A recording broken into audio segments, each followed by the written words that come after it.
일본 국가대표팀은 월드컵 우승을 원합니다. 우리는 아직 이뤄내지 못했지만 한마음으로 뭉친다면 해낼 수 있습니다. 팀 전체의 목표는 매 경기를 하나씩 이겨나가는 것입니다. 이것은 일본 국가대표팀 감독 하지메 모리야스의 최신 메시지입니다. 그는 스타 선수 미토마 카오루의 부상이라는 충격을 받은 후 솔직하게 이렇게 선언했습니다. 모두가 알다시피 사무라이 블루가 세계 축구 강국들과 황금컵을 두고 경쟁하기는 어려울 것입니다.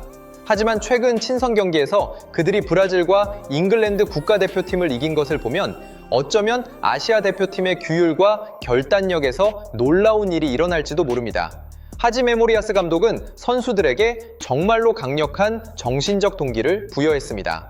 이제 사무라이 블루가 가장 큰 꿈을 꾸고 이번 월드컵부터 당장 시작해야 할 때입니다. 일본이 목표를 달성하지 못할 수도 있지만 그들은 모든 팀과 경쟁할 준비가 된 마음가짐으로 대회에 임할 것입니다. 일본 국가대표팀은 훌륭한 준비와 역대 최고로 고조된 정신력으로 2026년 월드컵에 나섭니다. 그들은 아시아 축구의 마청으로 현재 피파 랭킹 17위에 올라 있으며 트랜스퍼마르크트의 평가에 따라 2억 5천만 유로 이상의 총 가치를 지닌 선수단을 보유하고 있습니다. 그러나 하지메 모리야스 감독과 떠오르는 태양의 나라 국민들의 야망은 대회 직전에 무거운 타격을 받아야 했습니다. 그들의 두 핵심 스타에게 큰 문제가 생겼습니다. 미토마 카오루는 등 발목 그리고 다리에 만성적인 부상을 입었습니다. 반면 AS 모나코의 미드필더인 미나미노 타쿠미는 2025년 말부터 왼쪽 무릎 전방 십자인대가 파열되었습니다. 그는 회복하는 데 8에서 10개월이 걸리며 이는 2026년 월드컵 본선에서 일본 국가대표팀과 함께 뛰기 위해 체력을 회복할 시간이 부족하다는 것을 의미합니다. 이것은 단순한 인력 부족이 아니라 팀 구조와 전술에 있어서 심각한 균열입니다. 특히 매우 가혹한 월드컵 무대인 미국, 멕시코, 그리고 캐나다 땅에서 열리는 긴장감 넘치는 경기들을 위한 공격 조직 방안에 있어서 그렇습니다. 미토마 카오루는 규율, 팀플레이, 그리고 개인 기술의 전면적인 발전을 중시하는 일본의 유소년 축구 훈련 시스템에서 성장했습니다. 왼쪽 측면에서 치명적인 드리블 돌파를 보여주는 미토마 카오루는 본래 깊숙이 내려앉은 수비 시스템을 뚫기 위한 일본의 가장 날카로운 무기였습니다. 미토마의 드리블, 짧은 순간의 폭발적인 스피드, 그리고 중앙으로 치고 들어오는 마무리 능력은 교착 상태를 해결하는 열쇠입니다. 통계 지표에 따르면 미토마는 큰 변수를 만들어낼 능력이 있는 선수입니다. 그의 드리블 성공률과 기회 창출 비율은 항상 프리미어리그의 측면 미드필더들 중 선두 그룹에 있습니다. 2025-2026 시즌에 미토마는 21경기에 출전하여 2골, 1도움을 기록하며 1,400분 이상을 뛰었습니다. 이것은 안정성과 함께 브라이튼 선수단 내에서 점점 더 커지는 영향력을 보여줍니다. 이 미드필더의 부재는 일본이 스스로 차이를 만들어낼 수 있는 기폭제를 잃게 만듭니다. 특히 사무라이 블루가 더 강한 상대들 앞에서 수비 후 역습 상황에 놓였을 때 그렇습니다. 한편 미나미노 타쿠미는 결코 힘에 의존하는 유형의 선수가 아니었습니다. 하지만 그를 일본 국가대표팀의 대체 불가능한 독보적인 자산으로 만든 것은 포스트 플레이 능력과 미드필더진을 최전방 공격수와 연결하는 능력입니다.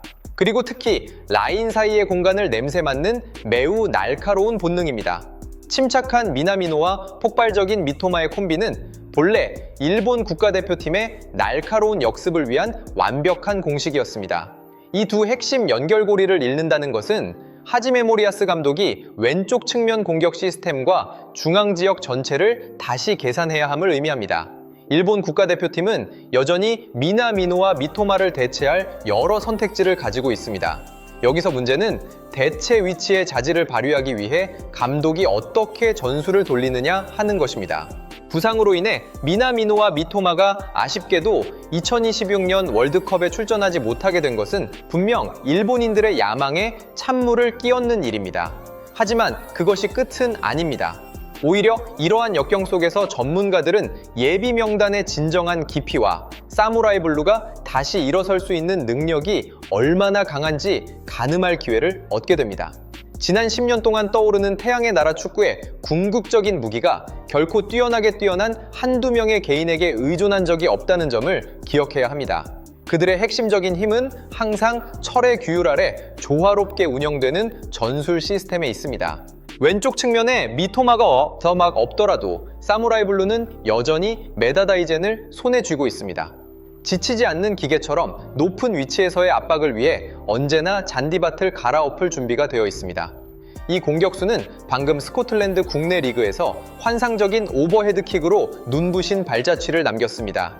이 골은 뜨거운 올드펌 더비에서 숙적 레인저스 FC를 상대로 한 셀틱 FC의 3대1 승리에 직접적으로 쐐기를 박았습니다. 아래는 제가 완성한 최종 대본 부분입니다. 이전 부분들과 마찬가지로 저는 특히 베테랑 나가토모 유토에게 경의를 표하는 부분에서 감정이 고조될 수 있는 공간을 만들기 위해 호흡을 맞추고 문장을 끊었습니다. 최적화된 보이스 오버 대본입니다. 반대편 측면에서는 2001년생인 일본의 메시 쿠보타케우사가 라리가의 최정상 환경에서 선수 생활의 전성기에 접어들고 있습니다.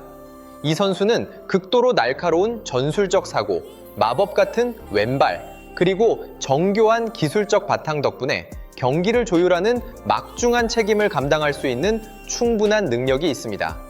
그들의 중원 지역은 경기를 읽는 높은 수준의 시야와 엔도 와타루의 냉철함으로 단단한 방패를 형성합니다. 한편 수비진은 바위 같은 토미야스 타케이로의 지휘 두뇌에 전적인 믿음을 걸고 있습니다. 유럽 최정상에서 활약하고 있는 스타들로 가득 찬 선수단 속에서 가장 눈길을 끄는 이름은 곧 40살이 되는 베테랑 나가토모 유토입니다. 39살의 나이에 전 인테르밀란 수비수가 2026년 월드컵에 소집되었습니다. 이것은 그의 선수 생활에서 5번째 월드컵입니다. 하지 메모리아스 감독의 결정은 즉각적인 논란을 촉발했습니다. 하지만 일본 국가대표팀의 전술을 이해해야 하는 사람이라면 누구나 압니다. 나가토모의 합류는 90분 내내 고강도로 뛰기 위한 것이 아닙니다. 그는 탈의실에서 후배들을 위한 심리적 단 역할을 하기 위해 그곳에 있습니다. 39살의 나이에 나가토모의 발걸음은 전성기 때처럼 바람을 가르지 못합니다. 체력 또한 20살 무렵의 공격수들과 1대1로 경합할 수 없습니다.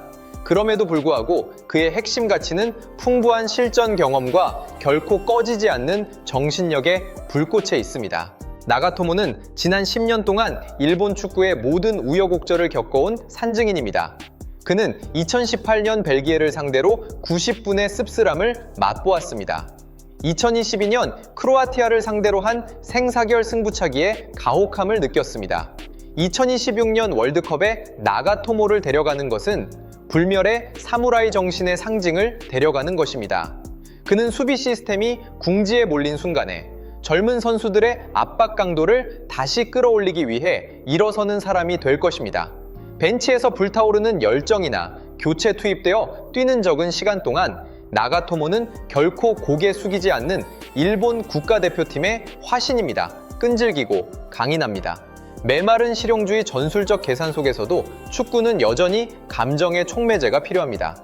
그리고 나가토모야말로 이번 월드컵에서 사무라이 블루의 붉게 타오르는 심장입니다. 2026년 월드컵에 참가하는 일본 국가대표팀 버전은 축구 사고방식에서 거의 100% 유럽화된 집단이라고 단언할 수 있습니다. 아시아에서 온 두 발은 이제 더 이상 서구 강호들이나 라틴 아메리카 팀들의 몰아치는 경기 템포에 압도되지 않습니다. 그리고 그들은 체력을 겨루는 물리적인 충돌도 전혀 두려워하지 않습니다. 하지 메모리아스 감독의 시스템은 개개인이 동기화된 압박기계의 톱니바퀴에 불과하도록 프로그래밍 되어 있습니다. 하나의 톱니바퀴가 궤도를 벗어나면 즉시 다른 요소가 채워져 전체 구조에 손상을 주지 않습니다. 올해 대회에서 끈기와 세계적 수준의 수비 후 역습 함정 구축 능력, 그리고 전술적 규율이야말로 그들의 진정한 힘을 가장 정확하게 식별하는 요소입니다. 현재 일본 국가대표팀의 선수단 두께는 극단적인 한계치에 도달하고 있습니다. 유럽에서 활약하며 최고의 전술적 시야를 전호크를 입증하고 있는 수많은 스타들조차 2026년 월드컵의 갈 자리를 찾지 못할 정도로 무섭습니다. 제외된 이름들을 보십시오. 풍부한 실전 경험을 가진 베테랑들인 아사노 타쿠마와 이토리오 타로입니다. 벚꽃나라의 팬들에게 엄청난 사랑을 받는 23세 이하 팀 주장인 마츠키 쿠류도 있습니다.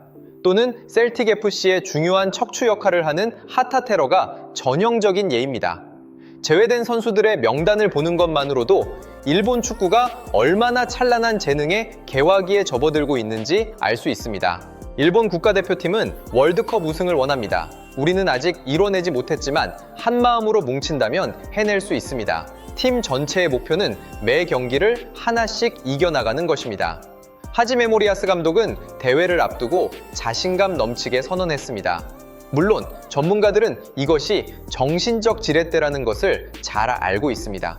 미토마의 부상으로 일본의 경쟁력에 대한 의심이 생긴 후 주로 집중력을 높이기 위한 방법입니다.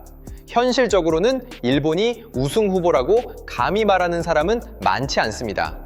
실용적으로 보자면 사무라이 블루를 다크호스로 분류하는 것은 여전히 수많은 전술적 변수를 가진 도전자로 자리매김하는 것에 불과합니다. 최고 수준의 축구 강국들과의 격차를 상당히 좁혔음에도 불구하고 일본은 여전히 프랑스, 잉글랜드, 스페인, 아르헨티나 또는 브라질 같은 막강한 세력들을 우러러봐야 합니다. 그 격차는 선수단 두께의 깊이를 들여다볼 때 가장 명확하게 드러납니다. 혼자서 국면을 결정지을 수 있는 슈퍼스타들의 수준입니다. 그리고 마지막으로 체력을 갉아먹는 매우 가혹한 장기전에서의 신체적 바탕입니다. 하지만 하지메 모리야스는 노련한 선장입니다. 그는 만약 8강 진출이나 조별리그 통과라는 목표에만 머물러 있다면 그의 제자들이 안전한 한계를 구걸하는 나약한 마음가짐으로 잔디밭에 나설 것이라는 점을 잘 알고 있습니다. 반대로 왕좌를 향해 시선을 던졌을 때 장애물이 스페인 2, 독일 전차 군단, 잉글랜드 3사자 군단 혹은 디펜딩 챔피언 아르헨티나라도 그들 모두 피와 살로 이루어진 거인일 뿐이며 완전히 쓰러질 수 있습니다. 그 선언은 강철 같은 메시지를 전달합니다. 일본이 북미에 온 것은 산책하러 온 것도 아니고 성가신 방해꾼이 되기 위해 온 것도 아니라는 것입니다. 그들은 우승 후보의 자세로 정정당당하게 경쟁하기 위해 왔습니다. 비록 실현 가능성은 높지 않지만 그 선언이 만들어내는 자존감과 열망은 팀 전체의 전투 정신을 200% 수준으로 밀어올리는 제트 엔진이 될 것입니다. 월드컵 역사를 뒤집어 보면 아시아 국가대표팀의 최고 성적은 준결승에 진출한 것입니다. 한국과 일본이 공동 개최한 축구 축제인 2002년 월드컵에서 한국이 이 위대한 이정표를 세우며 대륙의 축구를 새로운 역사의 장으로 이끌었습니다. 하지만 그 역사적인 업적 뒤에는 심판의 이해하기 힘든 판정과 수많은 추악한 거친 플레이들로 인한 전 세계의 비난이 있었습니다. 24년이 지났지만 아시아 축구는 준결승에 진출하거나 결승전에 오르거나 혹은 나아가 명망 있는 월드컵 황금컵을 들어올리는 기적을 재현할 수 있는 팀을 여전히 애타게 기다리고 있습니다. 그것은 헛된 꿈일지도 모릅니다. 하지만 잔디밭 위에서 꿈에 세금을 매기는 사람은 없습니다. 아시아 축구는 여전히 획기적인 전술적 업그레이드 경로에 있습니다.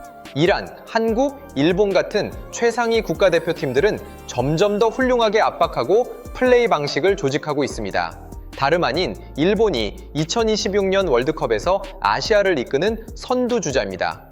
사무라이 블루는 최근 5번의 친선 경기에서 브라질, 가나, 볼리비아, 그리고 스코틀랜드를 숨막히게 하고 쓰러뜨렸습니다.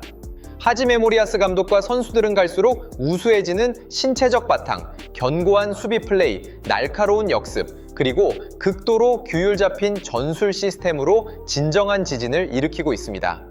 일본이 잉글랜드를 제압하는 방식을 보면 사무라이 블루의 팬들은 서사시적인 이야기를 기대할 충분한 이유가 있습니다. 큰 경기에 돌입했을 때 일본이 잉글랜드와 브라질을 쓰러뜨렸던 방식 그대로 훌륭한 기량을 유지하기를 바랍니다. 2026년 월드컵에서 일본의 F조는 어렵다고 평가되지만 완전히 통제 가능한 범위 내에 있습니다. 가장 강한 상대는 네덜란드로 압도적인 선수단 질 덕분에 조 1위를 차지할 일 순위 후보로 꼽히는 팀입니다. 한편 스웨덴은 유럽에서 뛰고 있는 많은 스타들을 보유하고 있으며 이 위자리를 놓고 일본과 직접적으로 경쟁하는 상대입니다. 튀니지는 낮게 평가되지만 여전히 체력이 풍부하고 매우 까다로운 팀입니다. 생사가 걸린 노가웃 단계에 접어들면 조직력을 유지하고 규율을 지키며 기회를 득점으로 연결하는 능력이 부족하다면 압도적인 경기력은 무의미합니다. 일본 국가대표팀의 힘은 고강도 테스트를 통해 입증되었습니다. 그들은 최근 국제 경기에서 볼리비아와 가나를 꺾은 기세를 이어 잉글랜드와 스코틀랜드를 훌륭하게 박살냈습니다. 사무라이 블루는 독특한 정체성 덕분에 깊이 진출할 자격이 있습니다. 선수단을 회전시킬 때조차 파괴적인 압박 강도를 유지합니다. 그들은 단일 슈퍼스타에 의존하는 습관 대신 전술 시스템과 단결된 정신력에 모든 생명을 걸고 있습니다. 비록 일본이 경기장의 예술가들 대신 가라테 무술가와 스모 선수의 이미지로 낙인 찍힌 적이 있었지만 말입니다. 하지만 월드컵 개막을 알리는 호각 소리가 울릴 때 일본은 항상 공포를 퍼뜨리는 방법을 알고 있습니다. 1순위 우승 후보는 아닐지 모르지만 그들은 매우 잔혹한 무기를 준비하고 있습니다. 완벽하게 작동하고 조직된 전술 시스템입니다. 강렬한 믿음을 가진 집단, 그리고 최상의 기량에 도달했을 때 모든 상대를 짓밟을 준비가 된 이력서입니다. 그러니 2026년에 일본이 역사적 한계를 깨뜨릴 뿐만 아니라 전 세계 축구계를 뒤흔드는 지진을 일으킨다 해도 너무 놀라지 마십시오. 이제 여러분의 생각은 어떠신가요? 이번 2026년 캠페인에서 일본이 얼마나 멀리 나아갈 것이라고 믿으십니까? 바로 아래에 댓글을 남겨주세요.